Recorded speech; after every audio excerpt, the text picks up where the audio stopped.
kind of soak in just the Western Conference Finals and kind of look forward to the finals. What are you looking forward to most about this time? Yeah, just the experience in general. I mean, it was a tough road to get back here, so I'm just appreciating all the little steps that it took and appreciating all the people that helped me grow. Really challenged me in a healthy way to be better.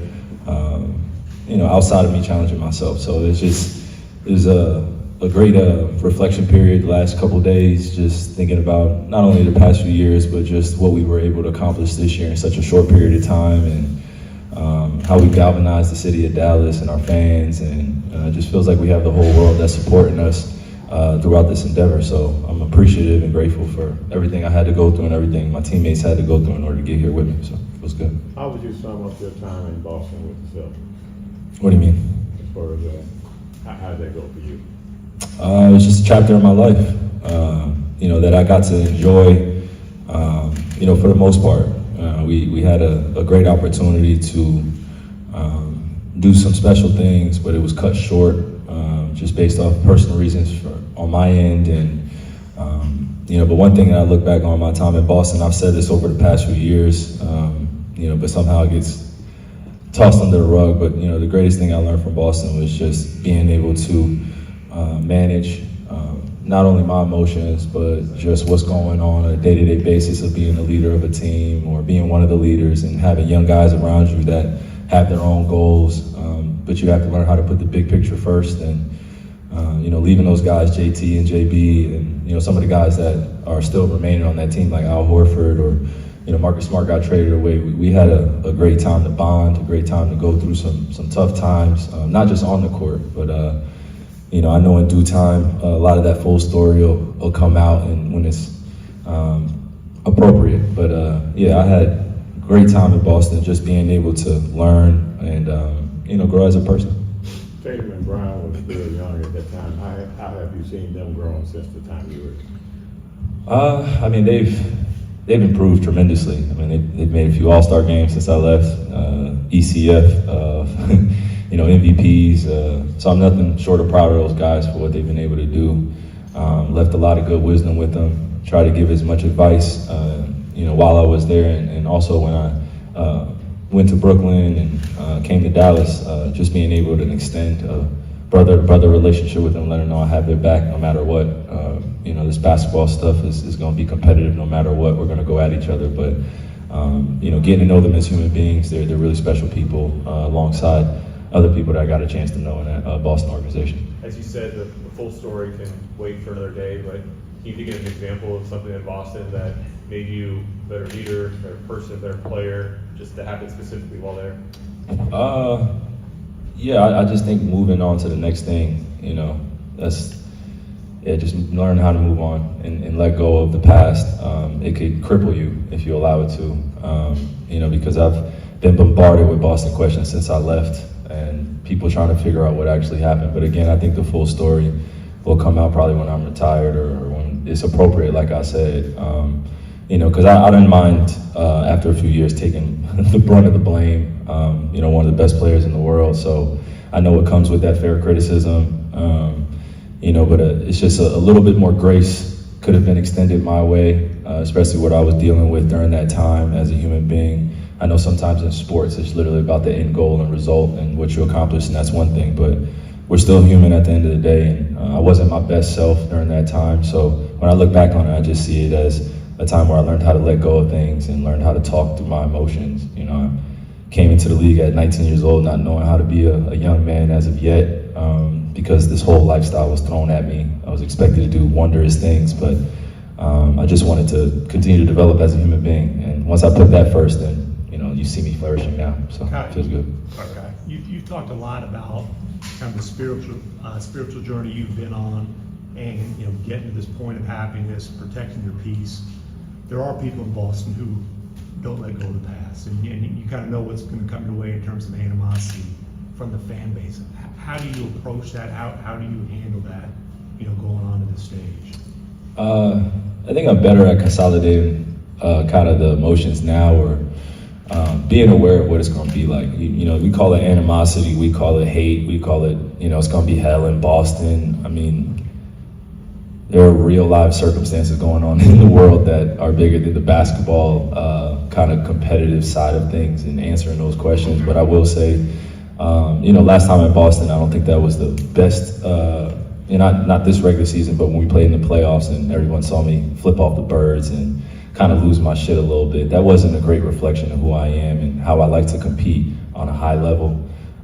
You know, it wasn't a great reflection on my end towards the next generation on what it means to control your emotions in that type of environment, no matter what people are yelling at you. You know, I'm built for these moments to be able to handle circumstances like that. And I've been able to grow since then. So, of course, it's going to be a hectic environment, but I'm looking forward to it. And I see it as a healthy relationship to have with the fans. You know, I almost think about Gladiator, just win the crowd over. You know, it's good to hear the TD Garden silent when you're playing well. They still respect great basketball. So regardless of, you know, the attention that's being paid to what it's going to be like on my end, I have a group to lead that's going to be looking to me for a voice of peace and to be able to control what I can control and also help them through it. You know, so I'll take the brunt of it, of all the yells and stuff like that and all the remarks, but I've been able to grow since then and acknowledge that, you know, I just can handle things better, especially when I want to put majority of my energy towards playing well. I can't just be getting into it with fans like that, even though it may be fun at times, but it's a waste of energy, it's a waste of my time, and it's also a waste of my talent trying to answer questions from the past that people have. And you know, people are going to bring up the record and all the extra stuff. Again, there's days, there's idle time in between, so you see the media pundits doing their normal thing. It's cool. But yeah, I'm looking forward to the challenge on the court against the Boston Celtics and being able to lead my guys. So you talked about the emotional journey, and I know you talked about, but what role has Dallas played in it? You know, coming here, what about this atmosphere, environment has helped it continue for you personally? What do you mean, like in comparison to what? Are you comparing to anything, or you just asking me just what about Dallas? Yeah, not comparing, just your emotional journey. You've talked a lot about this. Coming to Dallas, what did this atmosphere, what did this environment, this franchise, you know, how did that allow you to continue? I don't want to mistake my words when I say emotional journey. It's just part of being human, and I know we throw these words out in the media when we're talking very conversational like this. You know, I think what I mean, I'll explain.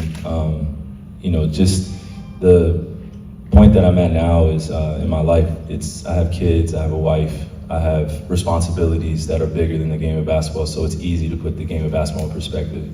When I was a little bit younger, I wanted to strive to be one of the best in the world, and that's all I thought about every single day, and that's where I had all my eggs in the basket. So there was no you know, normal life outside the game of basketball other than doing what young NBA players do, which is getting into some stuff they shouldn't be getting into and being around people that don't necessarily reflect the moral values that you want to have embodying as a person. So, and you know, I'm just speaking for myself, but I think it spills over to my peers too. But yeah, coming to Dallas, just being around J Kids, somebody who also can relate to me about being imperfect and having mistakes in their life and being able to redeem themselves and persevere and still answer to the naysayers. You know, I know it's not easy for him. I know it's not easy for Luka, you know, dealing with things throughout his life, being over in another country, trying to lead a franchise. So, and I could go down the list of every person that's dealing with something personal where they pushed it, you know, to the side for the time being to sacrifice for the team to win. And I'm just right alongside that. And that's what Dallas has done for me, is just put the main thing in front of me, allow the big picture to manifest, and have fun doing it in the process. And being around some guys that actually, you know, enjoy being honest about how they feel. And this new generation, you know, as we talk about, they have a different communication pattern. So once you figure that out, they'll be loyal to you, you'll be loyal to them, and it's a great relationship. And that's what I'm looking forward to as I continue to grow in the league, is, you know, talking about this refreshing start I've had in Dallas, because it's given me a chance to grow as a person and a man and as a father and as a brother. And then the added bonus is me getting better as a basketball player. So does Luka kind of bridge that gap of both being a young player but also a peer? I mean, we're all peers to a certain degree. I just think, you know, we have this this idea that once you get over 30, you're like, you don't talk the same language as the youngins. But I think with Luka, he is a lot easier to talk to, just, you know, because he's still new to America. You know, he's still new to some of the nuances, and I think he really has a great grasp on who he is, you know, since he's come over from overseas. So I try to just talk to him about normal things as everybody else, but also there's a little bit of a joy and a happiness to just what we get to do every single day and putting that in perspective. I mean, you know, especially from where we come from and you understand our stories and how hard we had to work to get here. Hi, Relishing to your left. Thank you for your time, first of all. And my question for you is, yesterday Jason Kidd talked about how steady this team is, not getting too high, not getting too low. When you think about how basketball teaches you life lessons, how valuable has that been for you throughout your career? Yeah, like I talked about it, I think a few weeks ago, just how basketball, not only what it means to the world, but to my community, to my culture, you know, be able to go out and exercise, be able to go out and learn what it means to be on a team, you know, to persevere through a lot of the overt racism and still have something to show for yourself and be proud of. You know, I represent so many walks of life, so many different religions, so many different cultures that have supported me. So I try to put basketball, like I said, in that perspective, but I won't deny that it is a connector, it is a unifier. It brings so many different people to the table that have something to say because they love the game of basketball, or they love to criticize it, or they love to be a part of the culture. I mean, it's a $1 trillion industry as well, so you know, there's a lot of people making some money from it that I also like to pay my respects to because they have their job in this too, and it helps me you know, relate to all those that are part of this and love it for the right reason. So that's where I feel like I'm at a place in my life where I'm connecting to people because they love the sport, they love the craft, but also they have a journey to share about how the craft has changed their life and how they're continuing to spread positivity through their messaging. So that's the most important thing I like to put in perspective throughout all this. So those life lessons are just centered around just being a good person, having integrity, being honest, and rising out of the ashes like the phoenix. Like I said, you know, I want the next generation to use me as an example of what everyone, not everyone, but what some people tried to do to destroy my confidence, destroy my character, destroy who I was, and it didn't work. It failed miserably, and I'm grateful that I'm still here standing because I'm not alone anymore, just with the metaphorical sense, just having people there to love you unconditionally, you know, so it's good. Kyrie, I have a two-part question. First of all, how are your emotions different heading into this NBA Finals than in the past NBA Finals you played in? And secondly, what's been your advice to some of the younger guys about the NBA Finals? My advice to the younger guys is to enjoy every single moment and, you know, just don't allow any psychological media wars to happen where we get into words and mincing stuff, and don't allow anyone to distract us or divide us. This is going to be an international finals. Everybody's going to be watching. You know, every finals is international, but the world is watching. So, you know, any little thing that you do, somebody's waiting to pick up. So we just have to find a consistent message and stick to it. And this is just business. And what was your first question? Just how are your emotions different this time? Oh yeah, I'm healthy, man. I don't have 2 screws in my knee. You know, going into it, I'm not laboring secretly, or I'm not taking any antibiotics I'm not supposed to, or, you know, just any painkillers I'm not supposed to, and that's all part of the sport. But it is an unhealthy relationship to have with it when you're laboring and, you know, you're trying to fix yourself through other mediums that are unnatural. So it just feels good to be healthy, and have a solid grounding about myself going into it, and, you know, just a little bit longer that we got to hold on to playing hard and doing the little things in order to get us the championship. We've seen as you go around the league that you have friends on other teams, but you seem to have more of them on the Celtics, like Jalen wearing your shoes All-Star Weekend. Mm-hmm. How much have you been communicating with those guys since you both figured out you playing each other? And how will that dynamic be playing against friends, not just a couple friends, but a lot of friends? Yeah, I think we've pretty much put it to bed that I don't think a lot of my teammates hate me. My former teammates hate me. I don't know, you know, kind of what was being shared intimately with some of the media personnel that was, you know, reporting over the past few years. I'm just talking about when I first left Boston. I've embraced all those guys. So it's been the same. I've taken them under my wing in a very different way, and they've allowed me to do that while also becoming who they are. I told them from day one when I first met them that I want to see them be better than me, and in order to do that, you have to give them secrets of the game. You have to give them, mental, secrets as well to help become a better player. I think those guys were ultra talented, JT, JB, ultra talented already. But just like myself, they were learning how to win. They were learning how to selflessly approach the game every single day. And that led us to part of our closeness in our relationship. But I think the other side is we had some real life circumstances that we connected to that, again, no one knows about. And that's most important than just trying to display it to the media or to everyone in the world or the fans that, hey, we're still close and we still are brothers. It's going to be adversarial on the court. It's going to be very competitive, but off the court, I mean, we know our family, we know each other's families. And that's the type of relationship I've always wanted outside of the game of basketball, is to be able to have that balance, to compete with people on the court, but also treat them like my brothers and be there for them and whatever they need. Did they reach out right away when you guys clinched? No. No, I don't expect them to. I wasn't reaching out to them. Yeah, that's what I said. I don't know how the relationship in this basketball sphere, there is still some competition that we like to have that's healthy, but then outside of this, I mean, of course, those are my brothers, but we're both going after the same goal, so we should be that way when we are on our journeys. So. Kyrie, appreciate your time and just thoughtful answers here. You had one of the opportunities to just have such a great mind as your friend and mentor, and it's the late, great Kobe Bryant, and you shared, when the student is ready, the teacher will appear, and I had that type of mentorship relationship with him where I was able to ask him about anything. He was just as easy to approach with the questions about what goes on in the day-to-day, chasing something that's bigger than yourself. Where, at this point in your career, how much has his relationship with you had an impact on just how to handle this situation and just carrying yourself, being that leader in the locker room and that veteran presence that you've been, and just the positivity that you've had in Dallas? Yeah, I don't know if anyone in here has ever lost a mentor or lost someone that's a little bit older than them that meant something to them. Even if you guys didn't talk every day, there was still that connection that they were always going to be there for you. And it wasn't just him, it was his family as well.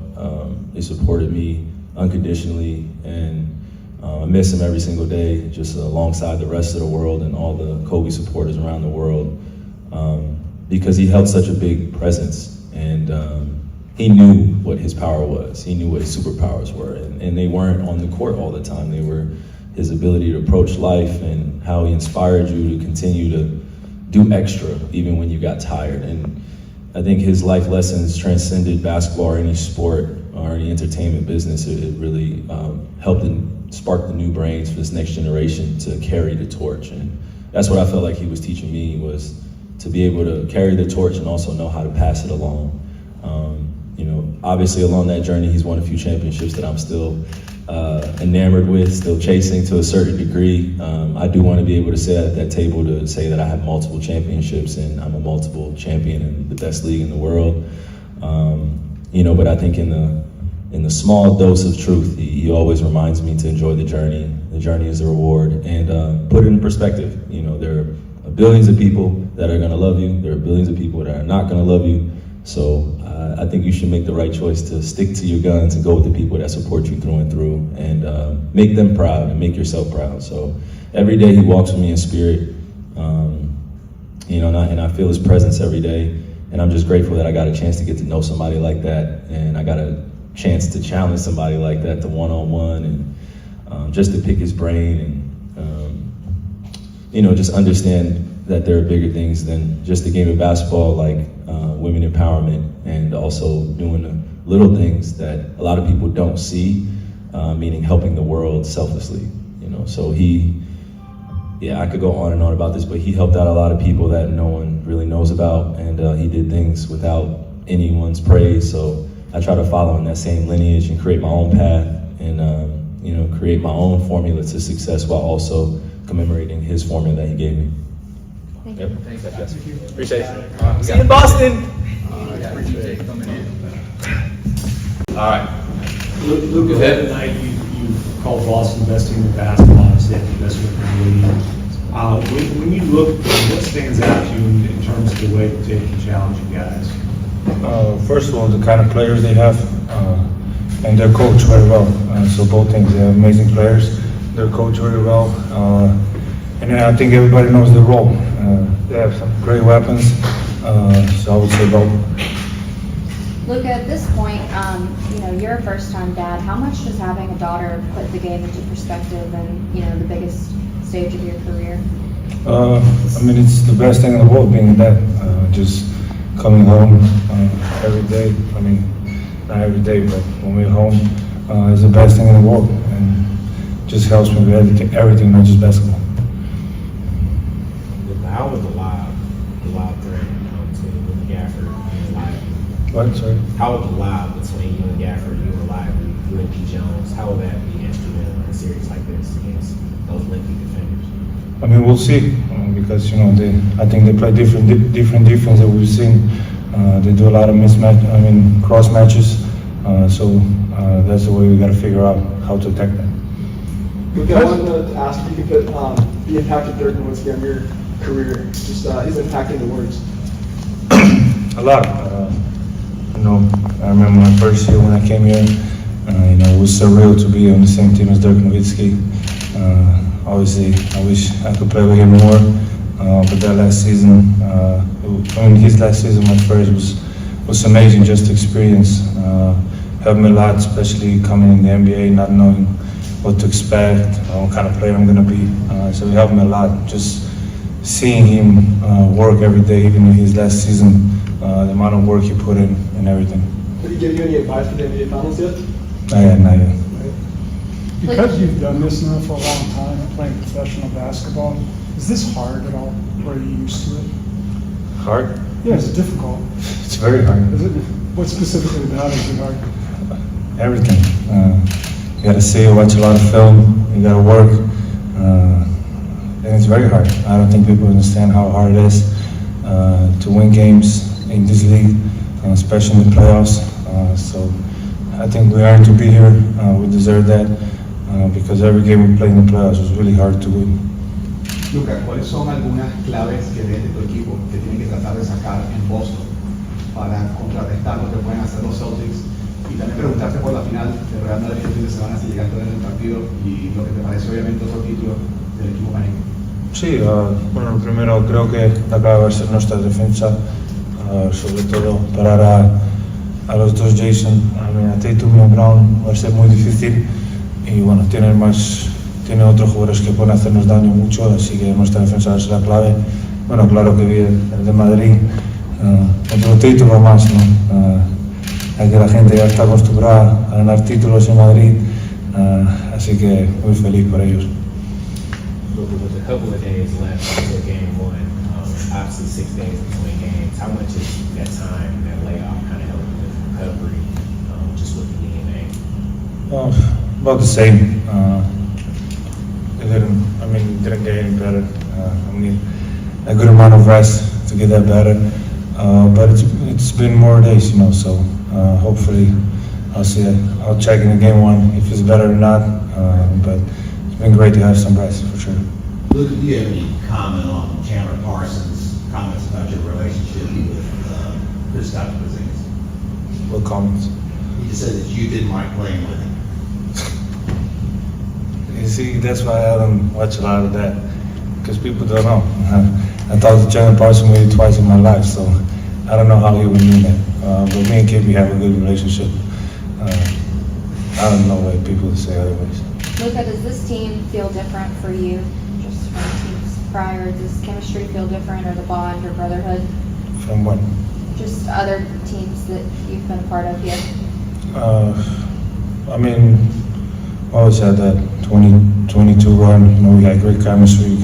We stayed together, and I feel the same thing with this team. We've been together for like 4 or 5 months, and we made the NBA Finals. Like I said, it's been really hard, but like I said, we deserve this, and our chemistry is great, and we stay together. That being said, what are you most looking forward to, other than hosting the trophy? What are you most looking forward to? Just playing the NBA Finals. Every kid that plays basketball dreams about this, so I was one of them. Just playing the finals. Since you came here, one thing a lot of us have heard is that, well, Luka's not very athletic. I'm sure you've heard it. Does that ever bother you? No. I'm athletic in different ways they don't see, so not everything is jumping and running fast. Luka, you mentioned being your dad is everything to you.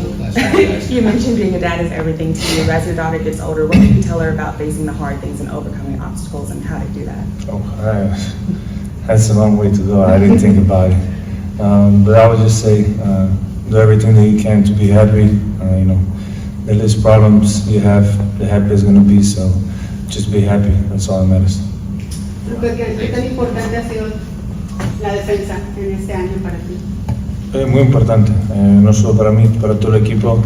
Creo que hemos hecho muchos pasos adelante, estando 4 meses juntos, así que todavía tenemos mejorancia en ese aspecto. How's everyone doing today? Doing good. Love hearing that, love hearing that. Great guys.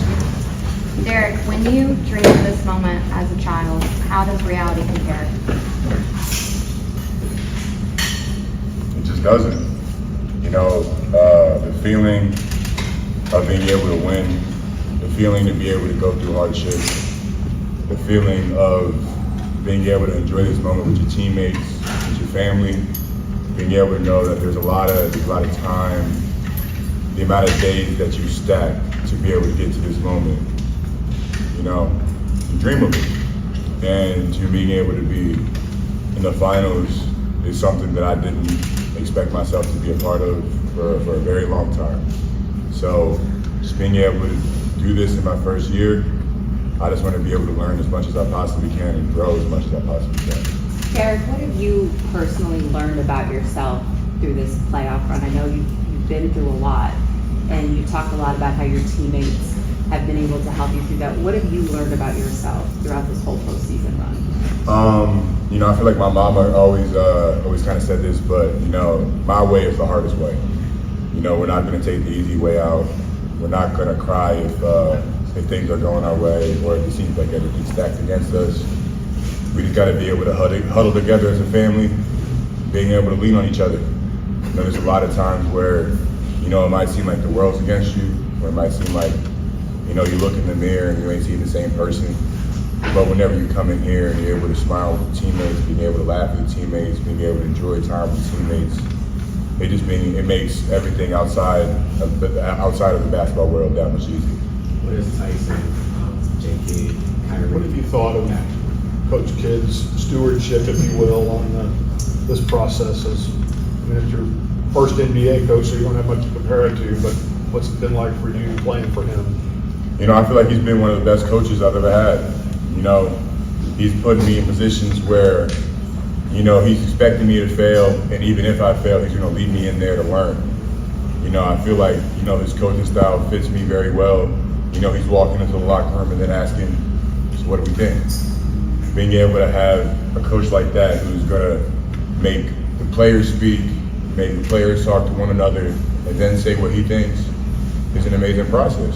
We're able to talk to one another about what we think we need to do together as a team, and then whenever the staff comes in, they bring in their own light, what they see from the court, because players and coaches see the game 2 different ways, and we're just able to help each other. I feel like Coach Kidd has definitely, there's been a lot of criticism on him, and I don't understand why. I feel like he's an amazing coach and an amazing person. What are some of the ways that Tyson Chandler has helped you become the player you are today? Being able to be mentally tough. Being able to know that, I look at him and I see myself plus 20, 25 years.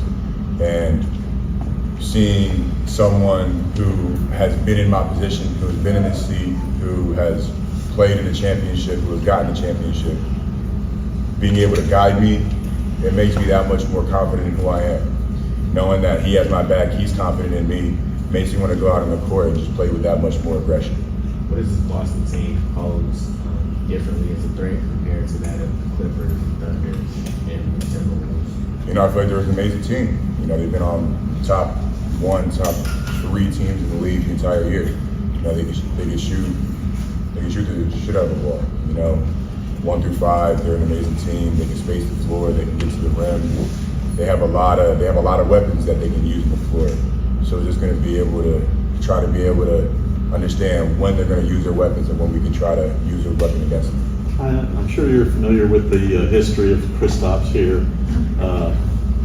What do you think about the matchup with him and Al Horford as well? It's basketball, man. The media is going to try to turn it into You know, they're going to look at Kristaps, they're going to look at Kai, they're going to try to turn into something. But we're going to go out there and just play. You know, there's a lot of things, a lot of tensions that's going on the floor, a lot of tensions that's going on in the locker room. But it doesn't matter to us.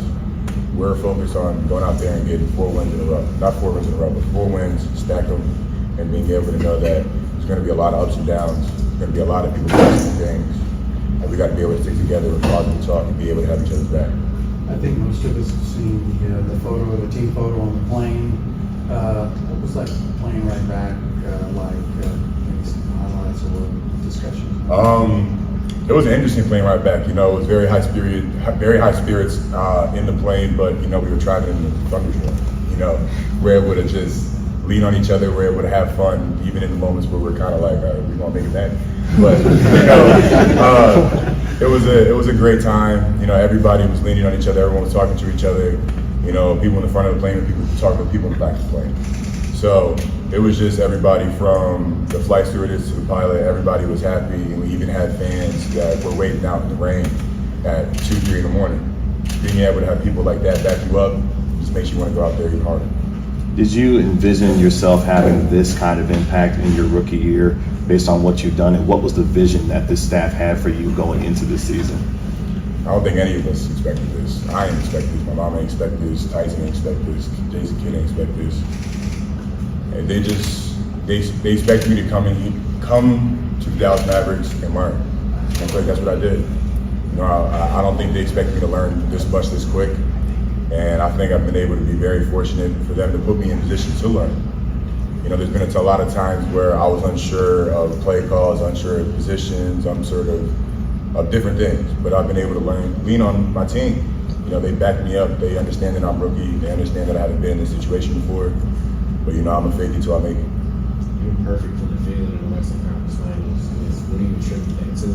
What does that say about your potential long-term? You know, I attribute that to I have an angel on my shoulder. You know, I feel like she helped me out there making my dunks, making my little hooks, some free throws, and just being able to just be a voice on the court. You know, I feel like I can definitely attribute that 16-16 to my mother. I know Markieff doesn't play a lot, but talk about the leadership he has provided. Man, I feel like, you know, every time you look in the court, you see Jason Kidd standing up and Keith's back talking to everybody on the floor, even the other team. It doesn't matter what's going on in the floor. Keith's thinking about the next play, the right play, or the right lineup. And there's a lot of times where we can look at each other and we know if someone's having an off game. We know if someone ain't making some shots, we're gonna have to pick them up. And the first person to pick him up is Keith. You know, he's first person off the floor. First person to dab you up after making a good play, but he's the first person to pick you up and make a bad play. Being able to have someone like that is amazing. You know, he's been in many different positions. He's been in many different teams, so he has a lot of different looks on what the NBA has. And I've definitely learned a lot from him, and he's taught me a lot. Derek, how are you feeling from a health standpoint? I'm great. Looking left, right. I'm great. You know, everyone's been asking for the past couple of days, all right. You know, if I'm gonna get hit in the head another 3-4 times, I'm still get back up and act like nothing happened. Derek, are you surprised at the way it's almost like a symbiotic relationship with you and Gafford and how that works? Like when he was acquired, I mean, clearly you were starting. What was your feeling about that? You know, I'm here to win games. I'm not here to care about how many points I put on the board, how many rebounds I put on the board, how many times I start in the game. And it's the same way. You know, I feel like we have a great 1-2 dynamic of picking each other up. No matter if I'm having a bad game, he's having a bad game, or if we're both having a good game, we're going to pick each other up no matter what's going on. You know, being able to have both of us coming out there, setting screens, getting lobs, throwing elbows, catching rebounds, it makes our teammates trust us. Since we got the paint, they know that they got to lock down the 3-point line, the perimeter. And if they don't, they're just going to send it to us. And having that trust of, okay, if we ain't got him, our bigs got him. Did it work? I mean, did it work out even better maybe than you thought it would? For sure. Now, I feel like me and Gafford's dynamic is amazing. You know, I feel like I look at him as an older brother. You know, I've really leaned on him many times, understanding the different schemes in the game, understanding different points, when to make a push, when to be able to take care of the ball, and just understanding the flow of the game. Derek, there's been a special group of kids that have shown you support this entire season. Brittany Cohen, you know, she's an amazing teacher. I love everybody a part of that school, a part of that class. You've talked so much about how much you care about the next generation, and I don't know if you've seen their videos on Twitter, I'm sure that you have, of when they're, reenacting your dunks or just following up with a game the next day. If you could just tell that class anything about the support that they've shown you this season, what would it be? They know I love them. They know that for sure. No matter if they had a lemonade stand, I drove like 45 minutes out, and I almost got there late. But I was just trying to make sure that I can do whatever I can to make an impact in a kid's life. Because, I feel like whenever we're young, we have many dreams, we have many aspirations. And when we grow up, we lose those. We lose sight of who we wanted to be, what dreams we had as a kid. And I feel like we should never lose those things. Those things kind of shape the person who you are, and they shape the future who you can be. So I'm just trying to be able to make sure that no matter if you're 5 years old, 10 years old, 15 years old, whatever you want to do, whoever you want to be, do your best to do it. Derek, as you mentioned, Boston shoots a lot of threes. They have a tough 5-out offense.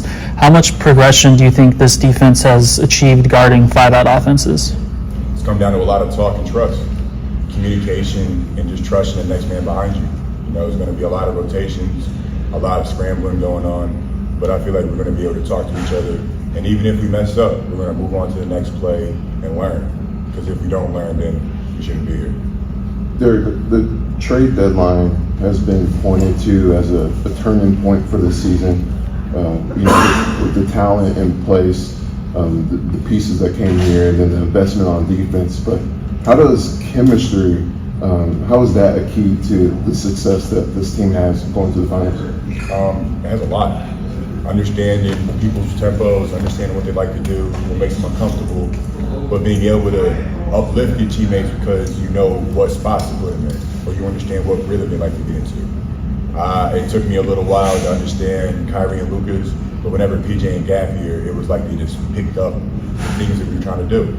They hopped right into the schemes we were running, and they fit like a perfect puzzle piece. So just being able to have that on the floor, off the floor, we're close in that family. We always try to lean on one another, we always try to see one another, and try to enjoy time with one another. And that's going to make us on the floor tighter and more of a team. And what have you learned about yourself during this postseason? Tough as nails, man. I don't care what name, what you do to me, what you throw at me. If I hit the ground, I'm going to get back up. Derek, guarding Porzingis and Horford, obviously 2 floor stretch bigs. What have you thought of your development, moving your feet in space and guarding on the perimeter this season? I feel like at the start of the season it was a little shaky, and throughout the middle of the season it's definitely a little shaky. But when it comes down to those key moments and we have to sit down and guard, I love it. I love being in those moments. Your adrenaline's pumping, your heart's pumping, and you just feel alive in those moments. Those moments where people try to break you down as a big, and you sit in front of them, it kind of makes you chuckle because they look at you like, oh, he can move his feet. But, it's definitely taken a long journey of being able to try to stay in front of people, especially people who are as talented as they are in the league. What do you think is going to be your biggest challenge with facing the Celtics, your front layers? Being consistent. No matter if they're making a run, no matter if we're making a run, we got to be able to have our foot on the gas. No matter what's going on the floor, no matter what's going on and what they say in the stands, we got to be able to be poised, be focused, and execute. How much do you guys relish the underdog role? Because you were not favored in the 3 previous series. You're not favored this series. I feel like we feel like there's always someone pointing down on us, and we're like, okay, cool. You're going to say that about us. Watch what we got to do next. And we've kind of just taken that to heart. If people are going to just label us as underdogs, overrated, or we can't get things done, we just kind of shrug our shoulders. I feel like we've all dealt with a lot of adversity in our life, a lot of people telling us we can, and I feel like that drives us. Whenever people tell us we can, we want to do it a little bit more. I think a lot of people forget that when the playoffs started, you had played with 3 weeks. Yeah, actually, yeah. And so your first game back, you were talking about just getting used to the playoffs and getting your win back. At what point in the playoffs did you kind of figure out, hey man, I can do this, I can embrace this? That's hard. I feel like there's different ways. It's an up and down type of mentality. There's a lot of things that's going to go on. You might have some games where you're perfect from the floor, and you might have games where you're over 4. But it really comes down to whenever you're making a defensive possession and you get a defensive stop and you're pushing on the offensive end and you see everybody on your team take off at the same time. When you're in that same light together at that point, it doesn't matter what is going on the court. It doesn't matter what you're doing. It doesn't matter how you're doing it all. When you're going out there and you feel your teammates giving it their all, you just want to give it your all. So I feel like it was around like the Clippers series when we were in LA, and I think we got that first win. Whenever I felt my team riding behind me every step without a hitch, that's how I knew we were something special. You had a chance to watch Luka before he became his teammate. And one thing we constantly hear too is that he's not a great athlete. But now you play with him. What do you say to this idea that he's not a great athlete? He can hoop. He can hoop. He might not be able to windmill, but you know, he's one of the best players in the world. And being able to say that about somebody is crazy. Knowing people are going to game plan for him, people are going to double him, and he's still going to pick you apart. Being able to have someone on the team like that is amazing, and there's nothing you can compare that to. Last question, I guess. There's a video of you circulating from All-Star Weekend interviewing Jason Tatum. You know, he's given you advice on just your rookie season, and now you're facing him in the Celtics in the finals. Just what is that moment like for you, especially, you know, the Duke connection there? Full circle. You know, I feel like I've seen him whenever I was back in college, seen him before college, and now going up against him he's an amazing player, they're an amazing team. It gives me, I don't even know what the words to say, it gives me like pins and needles because I'm excited. Being able to go up against such a great team and being able to try to, I know I'm going to fail, but being able to adapt to the things that I'm feeling is something I'm looking forward to. Something I'm looking forward to is just going out there, making a mistake, learning, and correcting that mistake in front of people. And lastly, you just mentioned failure a lot as like a positive thing. So what's your definition of success for your game? Definition of success. Not being the same person you were yesterday. Being able to learn, it might just be one little thing, just being able to change one thing in your life. I feel like that's the slow progression that everybody needs.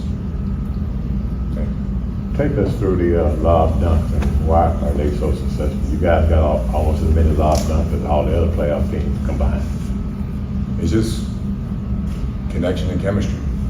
Just trusting he's going to throw the ball at the right time, in the right area, and having the trust to know that I'm going to jump and go get it, or Gaff is going to jump and go get it. You know, there's been times in practice where we mess up or the timing might be wrong, but we're going to do it again and again and again until we get it right. You know, I feel like that's what we've done throughout this entire season, no matter if that's on the defensive end or the offensive end. We're going to rep it out as many times until we get it correct, until we can perfect it. Derek, you've been with 5 teams in 8 years. Why do you think everything clicked so well for you this season? I guess I probably just took full advantage of the opportunity that I had. Coaches and my teammates trusted in me a lot this season. What has gone on through your mind since this past Thursday when you guys clinched a spot in the NBA Finals? I mean, what have you done these last 3 days? Nothing has been going through my mind. I'm ready to play. So always going through my mind is I'm ready to play. You've obviously been in this stage before. You got a bigger role this time around. Just what you learned from that first finals appearance that was different. Yeah, every game is tough. You got to go out there. I guess your game set my mentality. You never know what you're going to. You never know what you're going to get from the game. You just got to go out there and give it everything that you have, and just look at the results.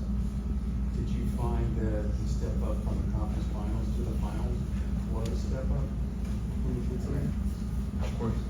Yeah, it's definitely going to be a lot more intensive, but you just got to fight through it. But you know, we need to play. Do you relish this opportunity to go up against 2 of the best offensive talents in the league? When we're talking about Jason Tatum and Jaylen Brown, and what does that mean to you to have this opportunity to be able to go against 2 of the best in the league? Just happy that we're still playing basketball. I really don't care who we playing against. I just want to go out there and play. Get wins. You speak a lot of please, sorry. When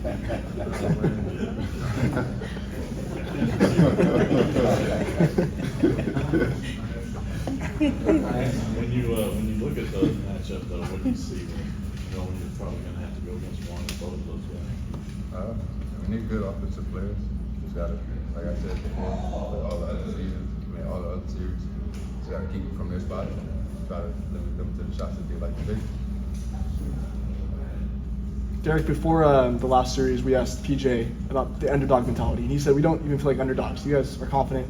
What do you think is like the reason for that mindset? That you guys don't feel like underdogs, you feel so confident? We believe that we could beat anybody. That underdog, I don't like that really, but everybody want to keep putting that narrative on us. We go out there and we play the game like we're supposed to play. I don't really think anybody can get us in the 7-game series. I asked Lively this about the plane ride back. Most of us saw the photo of you guys gathering around. What was that plane ride back? What were the highlights besides the storm, obviously? I just guys just enjoying the win together. Knowing that we got another goal ahead of us. Just getting 4 more wins. So we want to. That's all we prepared to do. Just ready to get it done.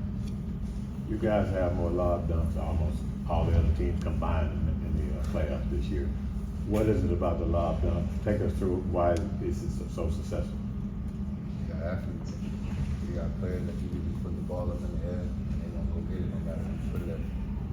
Me, Gav, PJ, Josh, whenever we get him. Sometimes Kai, great. They'll Kai some lobs too. But like I said, we got athletes. We got players that know the role, love to run the floor. When you look back to when you signed with the Mavs in August and where you are now, has this worked out better than you could have imagined? Hell yeah. I could have accepted my player option in Chicago and still been on a team that find the playoff right now. I just decided to bet on myself and I took less money to come here, but money wasn't the problem, money wasn't the issue. I just wanted to have the opportunity to be on the floor and showcase what I'm able to do. Free agency usually goes fast. What was it like just to have to wait until August to know where you were playing? For me, I don't know. It was nerve-wracking, I guess. I just didn't know what was about to happen. I know where I was going. I know who was interested really, because it was just that whole trade with Dame. It just shut everything down for a lot of players. But like I talked to Coach Kidd, and he told me once I signed, and if I was to come here, I was going to have to work for everything. That's what I did. Is it kind of funny that the other team you're considering, Boston, is now the team you're facing in the finals? Yeah, it is kind of funny, but I'm just glad I made the decision that I did, and I came here. Sometimes a lot's made out of playing in Boston. Its atmosphere is playing in every arena. Is playing up there any different than the other arena? Not really. I mean, they're probably a little bit louder. Probably see a couple words that you don't like, but that's every fan. That's every arena. You hear things that you don't like. People say things that they shouldn't say. But, I mean, I'm gonna tell you those lines. I'm playing a game of basketball. I really don't care what everybody else got to say. That's not in between those lines. Do you feed off of that? Because we know Luka does. You said what? Do you feed off what the fans say in other buildings? Because I know Luka does. I find it funny. I mean, I really don't care what people got to say. Whatever people got to say, they got to say it. You can't change what they're gonna say. As long as they ain't touching me, putting hands on me, I ain't got no problem with it. You can say whatever you got to say. It's a free word. Playing on the road, in theory, is supposed to be more difficult than playing at home. Why do you think you guys have been so successful playing on the road?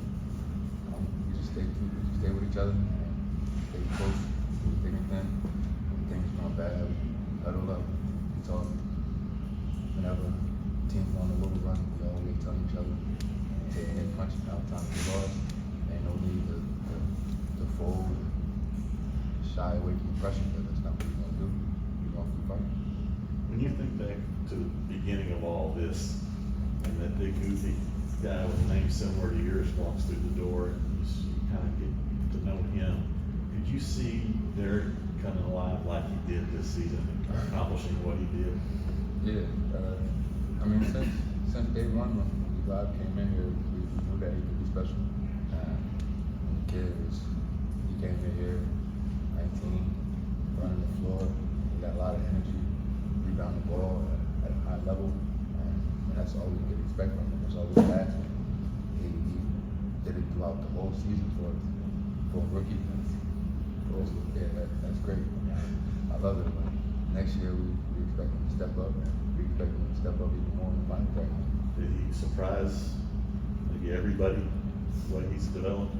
I mean, probably a little bit of surprise for a couple people, but I mean the ones that have been in the gym with him every day, you know what he's capable of. You see it every day, so it's not really a surprise for us. There are a lot of narratives heading into this finals. What is one thing that you wish, media and fans would focus on? I really don't.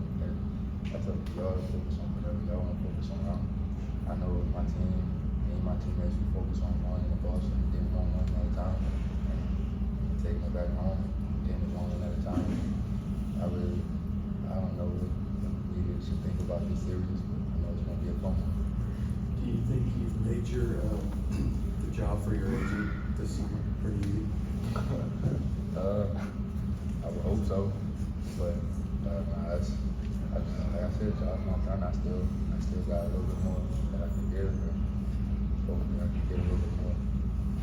I know Markieff doesn't play a lot, but what has he meant to this team? Not just on the sideline during the game, but in the locker room. Everything.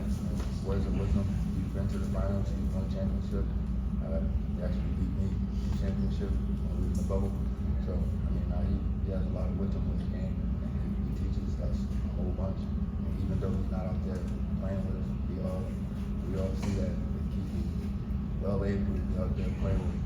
But he just takes that role that he has and he flourishes with it. He lets everybody know what he sees out there. He's been helping me tremendously this year.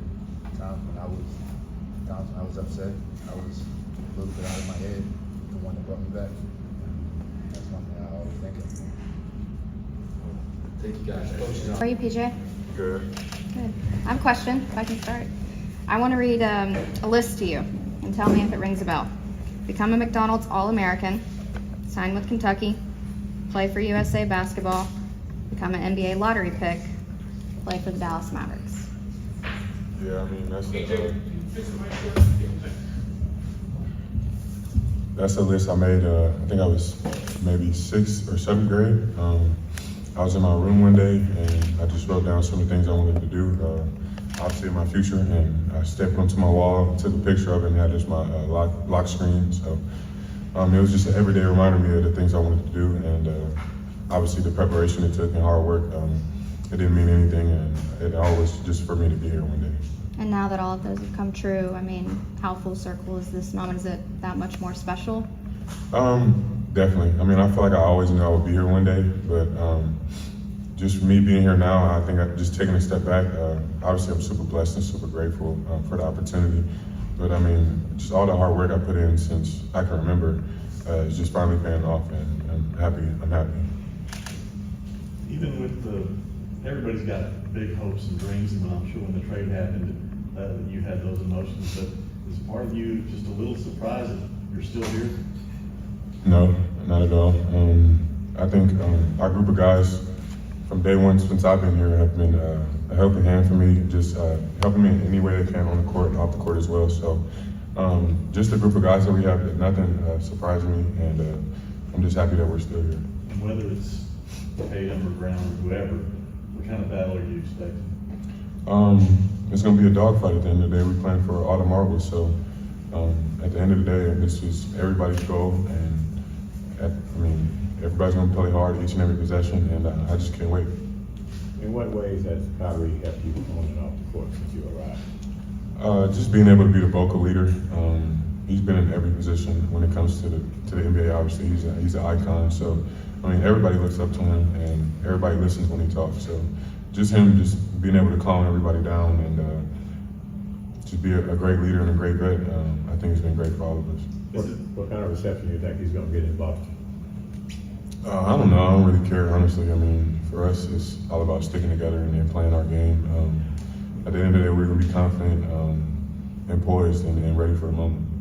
You played with and against Luka. And I'm sure you've heard this, that he's not very athletic. You know, it's kind of a common thing. What do you say to that? Is he or is he not? I think he is. I mean, he's out there with us at the end of the day, so, and he's holding his own. He's doing what he's doing. So it's not about who can jump the highest or run the fastest. It's about putting the ball in the basket, and he does it at a very high level. This is the first playoff journey of your NBA career. When you're just shoot around in the locker room, whatever it may be, what do you think about this group is so different than others of which you've been a part? I think everybody seizes the moment, and everybody's ready in each and every aspect. We do a lot of film, do a lot of things to prepare. Everybody's serious about it. We're very professional when it comes to everything, and everybody holds everybody accountable. So we don't really, I say we don't really like mistakes, obviously, but we don't really make too many of them. So everybody's accountable and everybody's locked into what we're supposed to do. Do you think it helps you not take this opportunity for granted when it's, it took a while to get here and now this ride that it's been? Definitely. I mean, being in the finals is not guaranteed. Being in the playoffs is not guaranteed. So for me, I had an opportunity to watch for 4 years, and just being here, it means the most. Just being able to be here and each and every day just continuing to play, continuing to have our season going. Everybody wishes to be here, and everybody wants to be here as a player. I think it's been basically a month since Stanley business post. Has it slowed down at all? Because I don't see it slowing down. No, not at all. I've had a lot of love, a lot of T-shirts have been made. A lot of people ask me for pictures, and everybody's doing the pose. So every time somebody sees me, they tell me to do it, and they either just say, hey PJ, or they just say standing on business. So it's definitely fun, and I'm definitely glad to be able to get the fans involved with it too. Are you making any money on that? No. PJ, follow up on that, and thank you for your time. Western Conference Finals, the celebration, it seemed like you did that pose during the whole time. Was that intentional? Was that what you were trying to do? Yeah, I mean, definitely. I think everybody's excited. Everybody was doing all types of different poses. So for me, I just wanted to take a little picture and post it for everybody to see. So I think for us, it was just excitement in the moment, and everybody's just happy, obviously.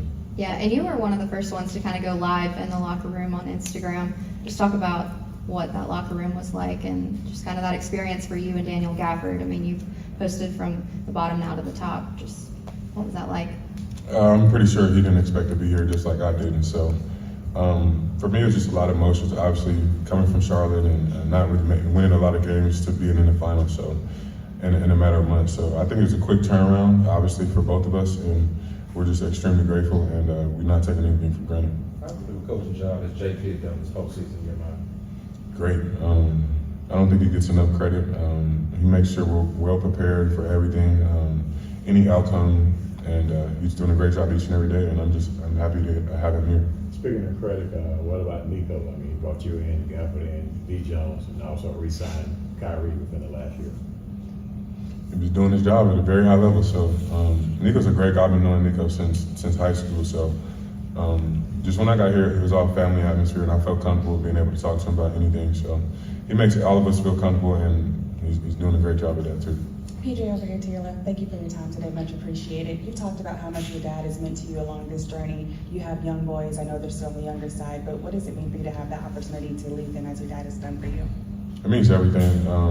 Just being a dad, I think it made me more mature and made me grow up a little more. So just having them watch my every move, it just makes me smile, and just knowing sometimes it's not about me, it's about them. So just trying to lead them in a great direction, and hopefully have them do anything they want to do, and I'm just going to be here supporting them. Do you hear yourself completing anything that your dad told you for their age to them now? You sound like your dad to yourself. Not yet, but I feel like it's definitely coming. Once they get a little older and start playing sports and stuff, I can definitely see it, for sure.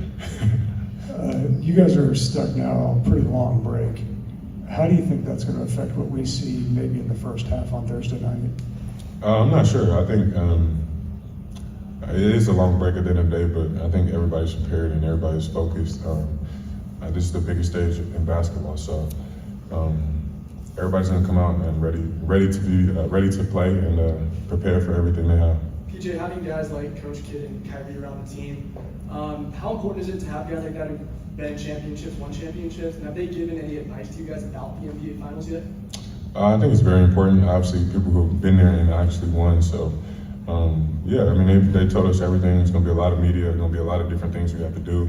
But at the end of the day, we have to stay together and stay poised and just know we're there for a reason. And we still got 4 more games to go. It's sometimes, you know, it takes time for things to click and team chemistry to be there, but that doesn't really seem to be the case. After the trade deadline, there was like an immediate shift. It's almost like a puzzle piece was kind of fitting into place. So from your perspective, just talk about how fast this team has built this team chemistry and just the bond that you guys share, because it's pretty remarkable that it was in such a short span of time. I think we have a group chat and we talk to each other a lot. We hang out a lot. I think pretty much everybody's like connected, I would say. And when we're on the court, it just feels like we're all one, and we don't really get mad at each other. We hold everybody accountable. Everybody will talk to everybody, and everybody just plays their role at a great level, at a high level, and nobody's mad about anything. And we just all come out and we have the same goal each and every night. Jason said there was a team dinner a couple of nights ago. Mm-hmm. Like ordinarily, maybe you guys could have used a break from each other. How'd that team dinner come about? It was great. They told us we had a team dinner and everybody showed up and everybody was happy to see each other. Obviously still celebrating, and it was a great dinner. We had a lot of fun. You picked up the bill? No, not at all. Because this is for all the marbles, can you talk about the balance in trying not to do too much, but knowing there's a lot at stake? I think obviously there is a lot at stake, but for us, we have to do the same thing that got us here, and that's play great basketball. So we can't, obviously, I mean, the lights are going to be bright. We can't focus on that. At the end of the day, we focus on basketball, matchups, and stuff like that. So, like I said, Kyrie's done a great job of keeping us poised and keeping us ready. So, I'm excited and I can't wait. The trade brought you home, then the post thing happens, and now you're going to the finals with your hometown team. Has there been a moment in the last couple of days when you kind of looked around and said, is it all really happening? Not yet, because I mean the goal's still out there. I mean we still have to win 4 games, but I've tried to stay locked in and try not to do all that yet. So I'm obviously excited to be here, excited for the moment, but the job's not finished and we still have to win 4 games. Since this is your home, are there extra distractions here as opposed to in Charlotte? I don't really get out the house much, so I mean the only thing that's distracting me is my kids, my wife, and my family. So I wouldn't even call them distractions, but no, not at all. I've just been comfortable here. I pretty much know a lot of people here, know a lot of food places, so I'm just comfortable. PJ, there's been a lot of discussion about Kyrie and Luka and their status as one of the all-time best backcourts, especially offensively. We know what they can do, but why do you think they've been able to work so well together? They play off each other at a very high level. They both can do pretty much everything on the court, so. And they both bring so much attention to themselves that it makes the game a lot easier for the other one. So they pretty much do everything offensively at an elite level. So it's hard to guard a one-on-one, and they just whatever the defense gives them, they take and they make the game easy. You were 12, I think, when the Mavs won the title, and obviously your emotional investment in this series is much different than back then. What do you remember about your perspective as a kid during that time in Dallas? I used to come to a lot of those games growing up, especially that year. One of my dad's friends had season tickets, and he would always ask us if we wanted to go. So we were pretty much, I don't remember exactly where I was sitting, but I know the Maniacs were not too far behind me. So I was definitely invested to that team, and it was definitely great seeing them win a championship. And obviously, it's kind of full circle for me having kid coaching me and being here in Dallas, and obviously contending for a title. So I just think it's great, and as a kid, I never thought I would be in that position that I'm in now. I was going to ask that as a follow-up. You never in your mind thought one day I could be on that court? No, I mean, I never thought, obviously, I'd be here in Dallas in the finals, but it's just a blessing. I mean, I don't know what to say. I'm just happy, honestly. Thank you, guys. Good luck. Thank you. Appreciate it. Jason, you have an opportunity to do what only 7 other players have done, and that is to bring a championship to Dallas as a player and a head coach. What does that mean to you, to the city of Dallas, and then just to have that, part of NBA history with your career? Yeah, I think it's an incredible thing to be able to hopefully achieve. But I'm just very thankful for Juan Cuban bringing me on board, and then also being able to work with Nico, and now our new ownership with Patrick. And so again, it's just with a great group of leaders, like a great city. We talk about sports, so when we talk about our team, we talk about Luka and Kai. The rest of the group, it's an incredible opportunity, and I'm just very fortunate to be in this seat. What has Derrick Jones meant to you guys, not just on offense, but defense also? Yeah, well, I think it's, when we talk about D. Jones, it's not just one thing, it's just his character of who he is. He's about playing the game the right way. He was given a chance and he took full advantage of it. He never complains. He does his job at a high level. Really appreciative of the opportunity. And when you talk to him and get to know him, he's very consistent with his messaging, and he just wants to win and be a part of it. And he's definitely a part of it. He's definitely helped us win. So we're very lucky to have him, no matter if we sign first or last when it comes to free agency. He's become a big part of the Mavs culture. He'll talk about defense, but also he's shooting 3 at a high clip. His athleticism. We joked about it at the beginning of the season that now we can participate in the layup line. We have athletes who jump. He's part of that athletic group. 13 years ago today, you and your team went on a 22-5 run to tie the NBA Finals at 1 game apiece with Miami. You guys obviously didn't give up that day. What parallels do you see from that team to this team that are similar to what you experienced 13 years ago? Yeah, I think this team is, about adjustments. It's about learning, from one game or one possession to the next. This team is very steady. We don't get up too high or we don't get down too low. We just love to compete in the competition.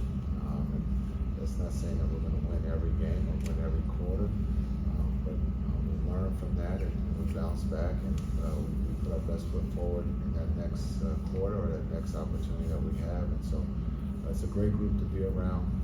Seeing that last night at dinner, guys had a really good time. And just, it's really simple. We keep things simple, and they thrive in that situation, and it's fun to be around those guys. Jason, what have the last 3 days been like since Thursday night, just as far as the coaching prep, just getting the scouting report out? Like, how big is the scouting report? Is it an overload? Is it an overload for players, or what do you really try to get across to them, and just for your staff too, trying to get ready to do this? Yeah, I think for the staff, it can be a little complex, but for the players right now, it's really simple. We've been just really the last couple of days we've been off mentally and physically to get ready for Boston. Today was about us. We talk or do anything about Boston. That will start tomorrow. And so really it's been more for the coaches to get ready. But for the players, again, we will keep it simple. And again, in the last 3 series, and come up with a game plan and be ready to execute and be ready to pivot if something's not working. What challenges does Boston State present that probably didn't see against the Clippers earlier? Yeah, they're gonna, they're well coached. Joe is one of the best coaches in this league. If you look at, they've been there before. They have talented players, duels. If you want to look at 2, if you want to look at 3, if you want to look at 5, they have quite a few guys who can play the game. They shoot the 3 extremely well. Defensively, they have great hands. so they cause a problem. That's why they're one of the best in the league. And so we got our work cut out. We'll see what happens. The last circus of the finals is so much different than normal everyday NBA. So what are you telling these guys? You have so many guys who haven't been through it. What's kind of the messaging to get them through it? Same messaging as the Western Conference in the first round and second round. It's just basketball. It's just more of you guys. That have more opinions. But it's to enjoy it, because you're not guaranteed to be here every year. To understand that there's one goal, and that's to win a championship, and there's only 2 teams left, and we're one of them. And so to take pride in that, but to enjoy it, and to understand it's not going to be easy. This is the hardest thing to do. As much as we said, the last round is the hardest thing. So for this, to enjoy this, the atmosphere, to enjoy the media, the attention, and to be ready to do your job, and that's to find a way to win on the road. Are you going to be able to enjoy this? I've been enjoying it, can't you tell?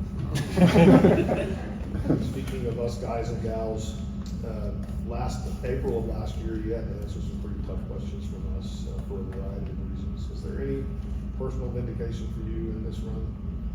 No, you guys ask all the tough questions. These are tough questions. No, everybody has their right to their opinion. That's fair, and that's just, you guys are doing your job. As the head coach of the Mavs, I'm doing my job. There were tough questions last year, tough questions that will come from this series. I will give you the answer. Some will like it, some will not. But my job is to help these young men get paid, and also to find a way to win a championship.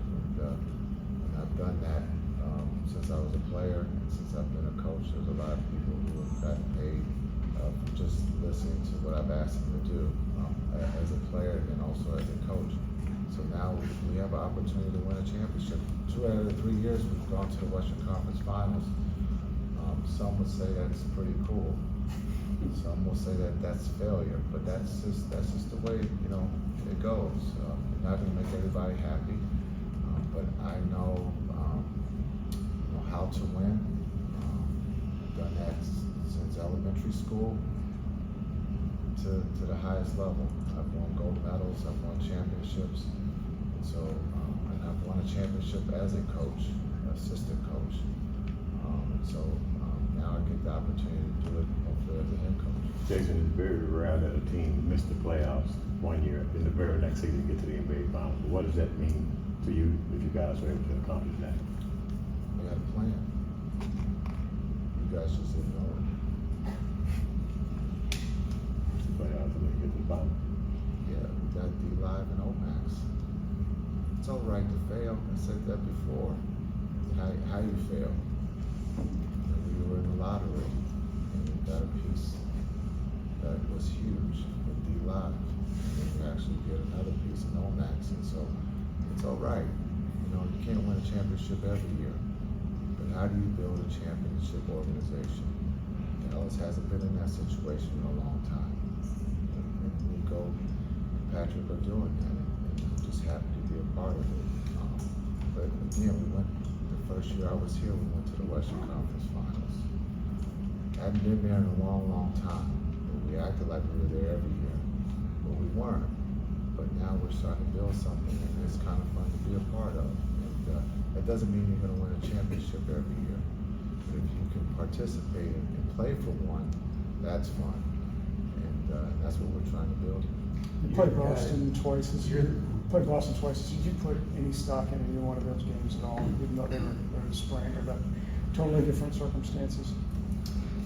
Yeah, we're gonna definitely go watch them and see what they've done against us and what we've done to have success, and what didn't work. But just like I watched the preseason games of when we were in Abu Dhabi against Minnesota, 2 different teams. I thought Minnesota was really, really good then. I thought we were in a little trouble. But when you look at, with D-Live in Minnesota and Abu Dhabi and the growth that he had, so teams are different both teams have grown up. Both teams are playing great basketball at this point. So, but we will look at the tape and see what success they had against our defense, and if we had any success against their defense, and we'll try to see if we can get to that more than they can. You're the guy who sits in that chair and gets the accolades and also the arrows. What accolades? Well, I think you're just joking. But you in your contract. But midway, at the trade deadline, you guys made your team in a large way and changed the way you guys play. I wonder, in terms of the whole coaching staff working together, how much revamping was actually done? How much of that was, how difficult was that, and how much credit should your staff be getting on this as well? Yeah, I think the staff should get a lot of credit because they have worked extremely hard this year. We joked about it earlier in the season. Our defense was our offense. It was. We were playing offense at a high level, and we were scoring a lot of points. And then we made a roster change. The league made a roster change. Physicality was part of it, and we adapted to that. And we embraced the physical play, and we used it to our advantage, and that helped us. And so my staff works extremely hard, but again, they love coaching. They love improving the young players and development. Sometimes they go unnoticed, but they spend a lot of hours in the gym and helping these young fellas, the young guys. When you look at Hardy, Omax, Lively, being able to work, and then there's a trust factor that those guys have with the staff. That they trust what they're selling because they're doing it at a very high level. Jason, you mentioned Lively a few times. How is his development and impact throughout the course of the season? It seems like he's peaking right now. How is that compared to what maybe your reasonable expectations were when you draft him, in the lottery, but kind of as a project at that point? Yeah, I think when we got Lively, we felt that it was going to, fill one of the holes that Luka was looking for. A vertical guy. Had some similarities to Tyson. When we talk, not just his physical or his build, but his voice. As a rookie, he talked a little bit more than normal, and so you could see the future of him being the anchor of the defense. The future just happened to come a lot faster. After Abu Dhabi and Madrid, you could see that he wanted to be the sponge. He wanted that responsibility, and sometimes young players will shy away from that, but he ran to it, and be able to, rim run. There's no plays called for him. He benefits from Luka and Kai getting downhill. And then on the defensive end, or take that back, offensively, missed shots given us. He's gotten some big offensive rebounds for us throughout the season. So his growth of offense, understanding, sometimes in AAU basketball, the plays are ran for you, you go into a different team. But for him, he just plays his role, does his job at a high level. And then defensively, being able to switch, guard on the perimeter, and then also protect the rim. And then, as we've always talked about, the only way you can have a good defense is by rebounding the ball, and he does that for us. And so I joked about, Abu Dhabi trip. It was an eye-opener for him going against Gobert and Towns and Reed. But you can see from that point to where he is today, there was a big jump. And we're happy that he made that jump. Jason, I know you mentioned just the way the officiating changed, right? And the difference in physicality. How have you guys been able to take advantage of that, and how have you seen that? Is it even cranked up a little bit more in the playoffs in terms of how the game is being officiated, or not being officiated? first 3 or 4 minutes, you got to figure out, what's being called and then pivot from there. But the physicality is definitely, I think, after All-Star break, definitely was a little bit more of the touch foul went away. The defense had a fighting chance, and I think that's what the league was looking for, was not the score to be 150 to 160, but that it was a little bit more competitive, and that the defense did have a chance to guard the offensive player, and I think that's where the physicality came back into play. Coach Kidd with Omax, he was on the practice floor today. Did he do everything, and could you see a return for him coming soon? Omax is working back from his injury. He did not participate in our practice. He did everything individually, so but he's working extremely hard, and I don't know if he's going to participate in his finals, but he's doing better, and so we'll see. With Dereck Lively, you brought up the switching. Where did that trust come from? How did you develop that trust that he was able and capable to switch on the smaller guys? Something that for a lot of the regular season you were doing, you weren't asking him to do very often. Yeah, we had to fail first, and then to help him to understand what the smalls were going to try to do to him. And the coaching staff did a great job with that, and even though he's not officially on the coaching staff, but Tyson has done an incredible job with him, and so understanding Tyson's played in this league, came in as a 3, finished as a center, and so to understand what the smalls are going to try to do to you, I thought Tyson has done a really good job with him. Jason, I know Markieff doesn't play a lot, but what kind of impact has he had on your team on the sideline during the game and also in the locker room? Yeah, I think when you talk about Smooth, I think he's done an incredible job. I think I mentioned it before. If I had a vote, I know it would go between Luka and Kyrie would be split as MVP, but the one who has really been great for us as the MVP has been Smooth. A lot of times, coaches will always say the guys who score or play the most minutes or have the impact on, the stat line, but Smooth has been incredible for us in the locker room, and we need more vets to help these younger kids understand how to be successful, not just on the floor, but off the floor too. You and him worked together with the Lakers when you won the title in the bubble in 2020. Did you see that kind of impact that he had in that time? Yes. Yeah, that's why he's here. Jason, you've reiterated just since you've been in Dallas, we can't take Luka for granted in his game. Playoffs, he's leading almost every single category. What have you seen from his level of play? Yeah, I will continue to say that you can't take someone who's so great for granted. A lot of times that's what we do. Pencil him in for a triple-double. But what he has done with his physical, what he's going through physically, he comes to work. He knows that he's on the biggest stage. He loves the big stage, and he wants to win. So for him to fight through his injuries to get us to the finals has been incredible. We get a couple days here for him to catch his breath mentally and physically, because it doesn't get any easier. But again, what he has done is shown that he's one of the best players in the world. And Coach, just him as a new dad, have you seen his perspective change any this season? It's all for side.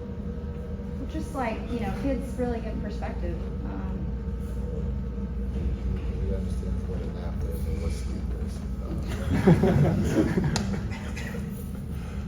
But yes, I think he doesn't take for granted being able to take a nap. But I think anytime you have a newborn that comes into your life, it puts things in perspective. And, he's a very humble kid. When we talk about Luka and about Sharon, I think one of the things that we'll see that was called on camera is him giving the MVP, Western Conference MVP to D-Live. And I think that message alone, he understands how important D-Live is to his team. And I think he was probably kidding, but also serious because of the importance what D-Live brings to us. And this is someone that comes off the bench. And so, but that's who Luka is. He's very humble and appreciative, but I think also newborn, you get to see a little softer side of him too.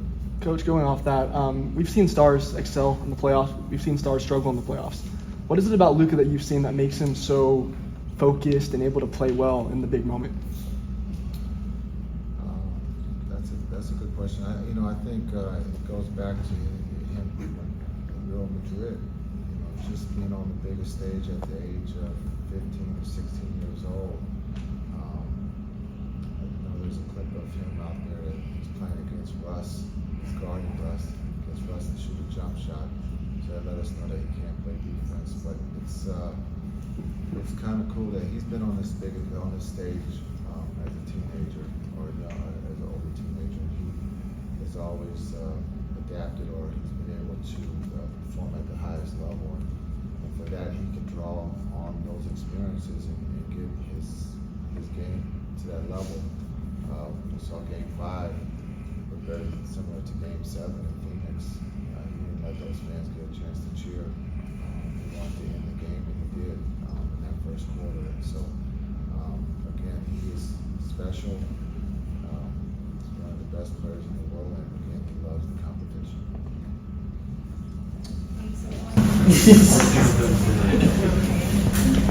How are you doing today? Everything's great.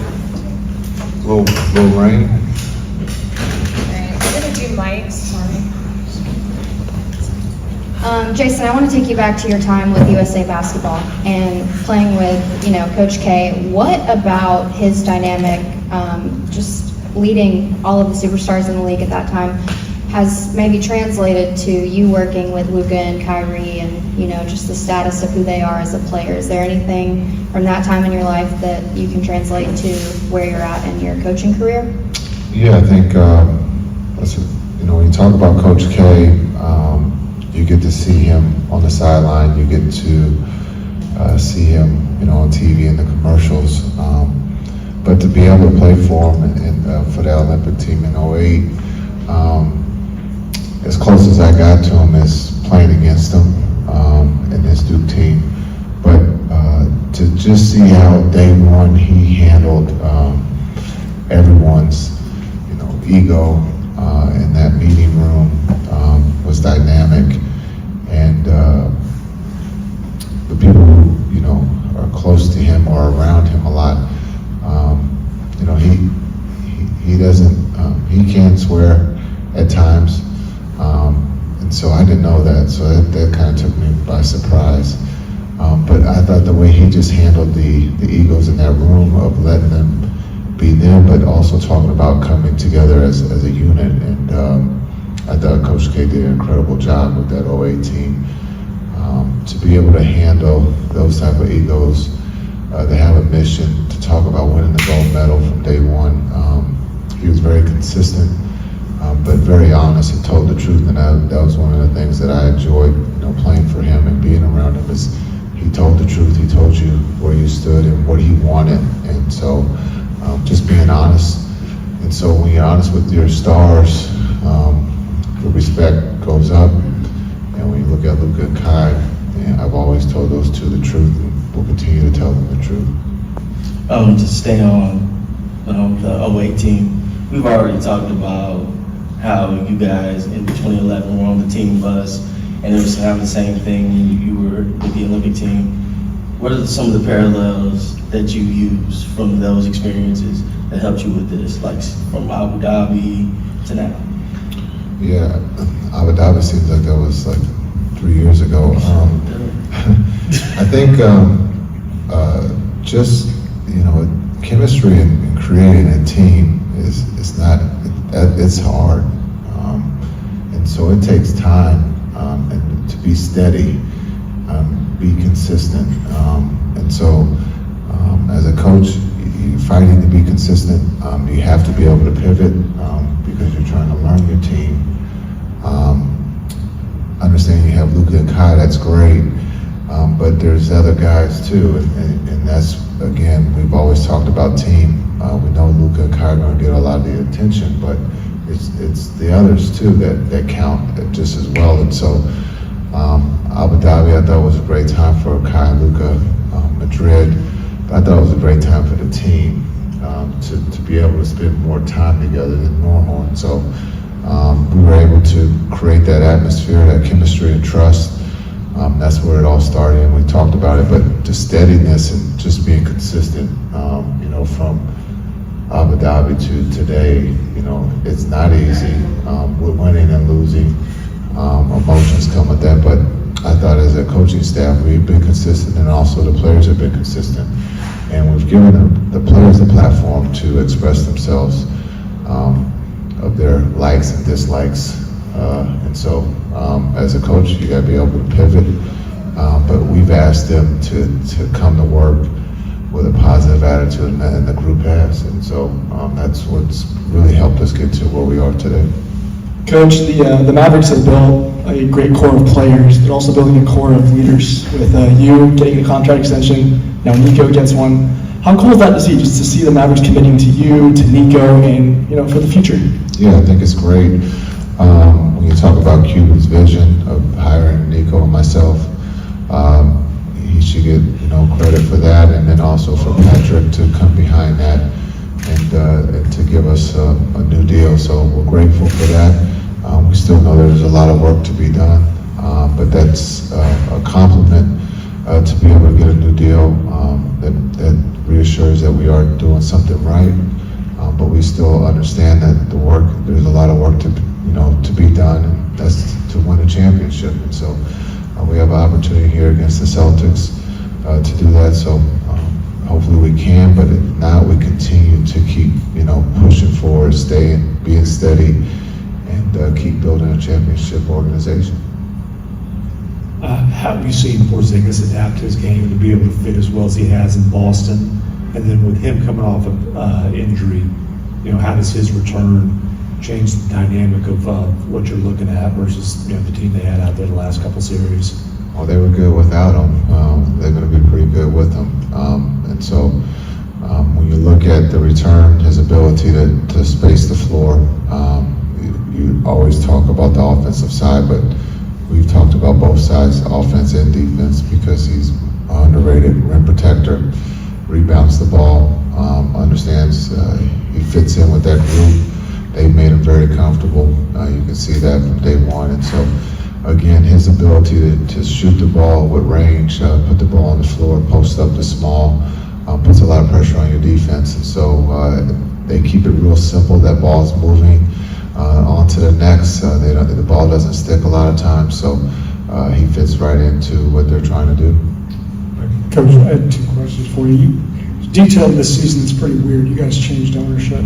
You don't see that a lot, especially with the success you guys maintained. Did that change in ownership at all, change your day-to-day routine at all?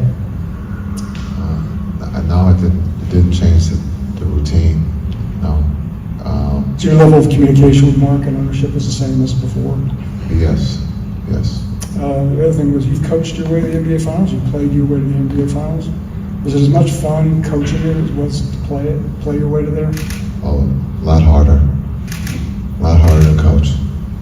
As much fun? Oh, it's fun, but it's harder. As a player, it's easy. You have a little bit more control. As a player, it's a lot easier.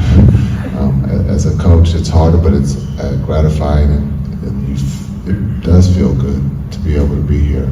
You put in a lot of time. I got to wear glasses now because you watch so much video. So as a player, I didn't have glasses, so there's a little change there. But I think it's fun. It's chess.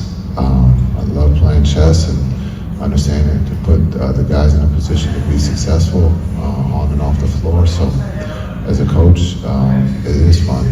It's a lot harder, but you have to enjoy it because you're never guaranteed to be back here. And that's as a player too. In 11, that was the last, we felt we could do it again, but we never made it back. These games will be played over the course of almost a month. How do you just deal with the mental challenge of the time in between the games? Yeah, I think you forget it's June, but it's been great. I think the time after Game 5 to be able to have the 2 days off, to let guys mentally and physically recharge. Now We've been talking about Boston since Monday, yesterday. So now it's, our goal is to play for another 3 weeks. And so that's, what we've talked about as a group. Just take one game at a time, one day at a time, and make sure that we're all doing the right things to be mentally and physically fresh and ready to go once Thursday starts. Coach, I asked Luka just about the impact of Dirk on his career and what he's learned from him. What do you think that Luka can learn from Dirk's championship run when he led the team? Now Luka's leading the team. What do you think he can learn from Dirk? I think patience, just understanding. Dirk's it took him 2 times to get there, and so just patience, just understanding. I think game 6, he didn't have a great first half. He wanted it so bad that he was pressing a little bit. I think coming in the second half, he relaxed a little bit and let the game come to him. I think it's just patience and trusting that you've done all the hard work, and now it's just about your talent and putting your team in a position to win. And Luka has done that here in the last 3 series, and so hopefully he can do it again.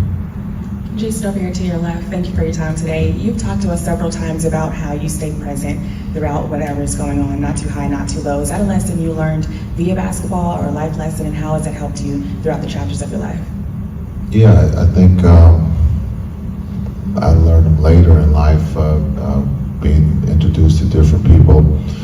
Sometimes when you're young, you think about the future, you think about other things and not the present, and you sometimes let great opportunities get away from you. So I've learned that later in life, but I've tried to share that with this group of staying present, staying steady, and continue to keep working. Good things will happen if you do work. You're gonna be sore. It's gonna hurt a little bit, but that's all right. Good things will happen. And so, being in the present, sometimes we'll think about what tomorrow has. We're not promised tomorrow, so try to enjoy today. Try to enjoy the presence of each other, and that's what I've learned here of late, and I've tried to share that with these young men and whoever else I come in contact with. Thank you, everyone.